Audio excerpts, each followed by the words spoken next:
तो एक बार हम रिकैप कर लेते हैं जहाँ हमने कल इसको छोड़ा था। तो ये हमने कल ब्रह्म मुहूर्त के रिगार्डिंग कुछ टॉपिक्स पर डिस्कशन किया था, तो जिसको आपको 5 से 6 दिन तक कंटिन्यू करना है। तो आइए आज का लेसन क्या है वो देखते हैं। आज का लेसन है कर दर्शन। कर मतलब अपने हथेलियों के दर्शन, जो कि हमारे बहुत बूढ़े बुजुर्ग कहते और बोलते आए हैं हमें कि हमें सुबह उठते ही अपने हाथों को मल के अच्छे से 2-4 मिनट अपने दर्शन करने चाहिए हथेलियों के। उनमें लक्ष्मी, सरस्वती और विष्णु भगवान का वास होता है। तो क्या कहते हैं इस कर दर्शन के बारे में। कर दर्शन 1 मिनट लेता है हमारे लाइफ में, जो हमें क्या प्रदान करता है देखते हैं। प्रातःकाल अपनी आंखें खोलने से पहले ही अपनी हथेलियों को आपस में रगड़कर अपनी आँखों पर रखें और फिर धीरे से आंखें खोलकर अपनी हथेलियों को आपस में मिलाकर पुस्तक की तरह खोल के दर्शन करते हुए यह श्लोक बोलें। कराग्रे वस्ते लक्ष्मी, कर मध्य सरस्वती, कर मूले तु गोविंद, प्रभाते कर दर्शनम। कितना प्यारा मंत्र है। मेरे हाथ के अग्रभाग में माता लक्ष्मी, मध्य भाग में माता सरस्वती तथा मूल भाग में गोविंद निवास करते हैं। हर प्रभात को मैं सर्वप्रथम हथेलियों में इनका दर्शन करूं। मतलब हर प्रभात, हर सुबह मैं सर्वप्रथम अर्ली मॉर्निंग सुबह उठते ही हथेलियों में इनका दर्शन करूं। भाव क्या कहता है इस चीज़ के बारे में। कर दर्शन के समय हृदय में यह भाव रखें कि आज के दिन में इन हाथों से अपने कर्तव्य कर, जो लक्ष्मी, धन और सरस्वती विद्या का अर्जन करूं, उनका उपयोग धर्म और गोविंद की सेवा में करूं। ऐसी दिन भर मुझ में सुबुद्धि बनी रहे, जिससे इन हाथों से धर्म का पालन करूं, अधर्म का नाश करूं और साधुजनों की सेवा करूं और मेरे द्वारा कोई बुरा कार्य ना हो। फिर इसके तुरंत पश्चात आप करेंगे पाद दर्शन, जो कि हमारा समय लगता है उसमें 5 मिनट। पाद दर्शन मतलब भूमि को प्रणाम करना, धरती माता को प्रणाम करना। कर दर्शन के बाद पहले दाएं पैर को भूमि पर रखकर हाथ से पृथ्वी का स्पर्श कर फिर मस्तक पर लगाइए और पांव रखने के लिए इस श्लोक पर धरती माता से क्षमा मांगिए। समुद्र वन से देवी, पर्वत स्तन मडिते, विष्णुपति नस्तुभ्यम, पाद स्पर्श क्षमस्त्व में। आप इसको खुद भी पढ़ सकते हैं। मेरे से अगर कोई त्रुटि हो चुकी हो तो मुझे माफ़ कर देना। लो, मैंने इसको जूम कर दिया है, आप खुद पढ़ लीजिए या आप इसका स्क्रीनशॉट ले लीजिए ताकि आप याद कर सकें इसको डेली पढ़ पढ़ के। अर्थात हे समुद्र रूपी वस्त्रों के धारण करने वाली और पर्वत रूपी स्थानों से शोभित विष्णु पत्नी, मेरे द्वारा होने वाले पाद स्पर्श के लिए आप मुझे क्षमा करें। भाव कहता है, हे धरती माँ, मुझे आपके ऊपर पैर रखने में बहुत संकोच होता है। आप भगवान की शक्ति और मेरी माता हो, परंतु रख ही रहे हैं तो हमें बुद्धि और शक्ति देना कि हम आपके ऊपर धर्म के काम करें और अधर्म का बोझ हटाएं। तदुपरांत अपने इष्ट देव तथा विभिन्न देवताओं का विभिन्न उपदेशों के लिए नाम स्मरण कर सकते हो।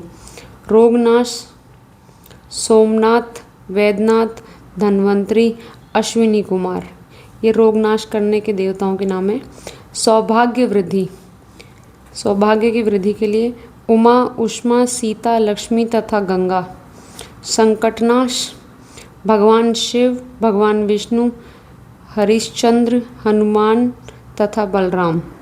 दीर्घायु हेतु 8 चिरंजीवी वेदव्यास, हनुमान, अश्वत्थामा, बलि, विभीषण, कृपाचार्य, परशुराम तथा मार्कंडेय जी।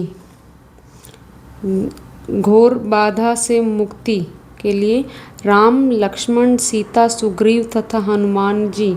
घोर पापों के नाश 12 ज्योतिर्लिंगों के नाम। श्री सोमनाथ, श्री मल्लिकार्जुन, श्री महाकाल, श्री ओमकारेश्वर, वैद्यनाथ, श्री भीमशंकर, श्री रामेश्वरम, श्री नागेश्वरम, श्री विश्वनाथ, श्री त्र्यंबकेश्वरम, श्री केदारनाथ और श्री घुष्मेश्वर। वशों से रक्षा कपिल गो, कालिये, अत्यंत, वासुकी तथा तक्षक नाग। संयमपूर्ण जीवन के लिए सनत कुमार, नारद जी, शुक्रदेव, भीष्म तथा हनुमान जी। उपरोक्त में से कोई नहीं भगवान नारायण। उपरोक्त सभी भगवान नारायण।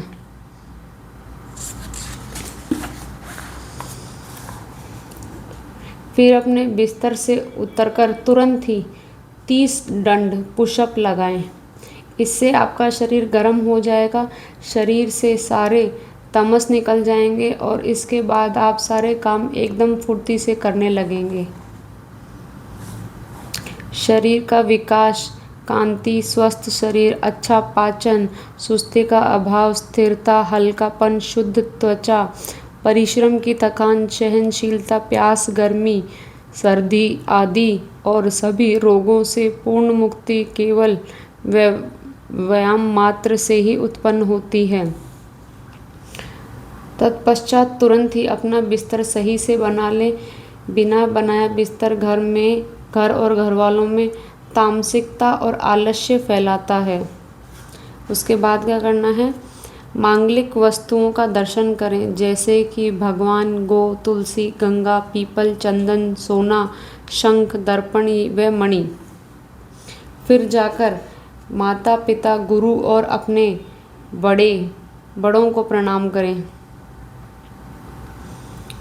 इससे आयु, विद्या, कीर्ति तथा बल की वृद्धि होती है। महाभारत अनुसंध इतने में। फिर हम करेंगे उष्णपान 5 मिनट के लिए। रात में आपको सोने से पहले तांबे के बर्तन में जल भरकर सोना चाहिए। सुबह उस जल का क्षमता अनुसार सेवन करें, 2 से 4 गिलास, जितनी आपकी क्षमता उतना। रात की जमा हुई लार जठर के लिए अमृत समान होती है। उसको प्रतिदिन पानी पीकर जठर तक पहुंचाने से पाचन ग्रंथियां स्वस्थ होती हैं। इसका मतलब ये हुआ, पूरे रात जब आप सोते हैं तब आपके मुंह के अंदर कुछ जठर मतलब स्लाइवा को मतलब अपन थूक बोलते हैं, थूक। तो उसको थूकना नहीं है, उसको पानी के साथ निगल जाना है सुबह। यदि आपके पास तांबे का कोई बर्तन नहीं है तो बांस लें, और यदि नहीं बांस सकते तो सादे पानी को गुनगुना गर्म करके पी लीजिए।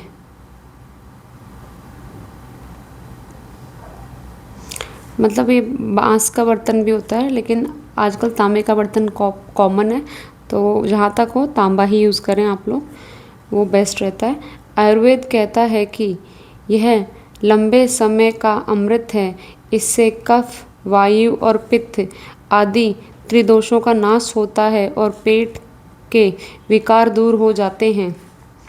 बुढ़ापा मनुष्य के पास नहीं फटकता। बवासीर, प्रमेह, सिर की पीड़ा आदि रोग दूर हो जाते हैं और शरीर की ग्रंथियां और हार्मोन संतुलित रहते हैं। और पानी हमेशा बैठकर पीजिए, इससे हल्के में नहीं लीजिएगा। उससे बुढ़ापे में भी जोड़ों का दर्द कभी नहीं होगा। अब उष्णपान के पश्चात करने हैं। तो अब है शौच क्रिया, जिसके बारे में हम कल जानेंगे। तो अभी आपने ये सब पढ़ा कि ये क्या करना है। तो ये पानी पीने का है, ठीक है। तो धीरे धीरे इन सब चीज़ों को अपनाएं अपने जीवन में और लाभ पाएँ। आप अपने अंदर सुधार करेंगे तो आपके ऑटोमेटिक धन वर्षा लक्ष्मी प्राप्त होगी, क्योंकि अपना शरीर भी किसी तिजोरी से कम नहीं है। और मैं आपके लिए आगे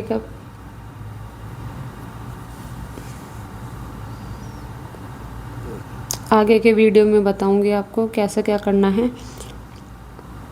मेरा एक ही उद्देश्य है इन वीडियो को बनाने का कि जन कल्याण में मैं कुछ अपना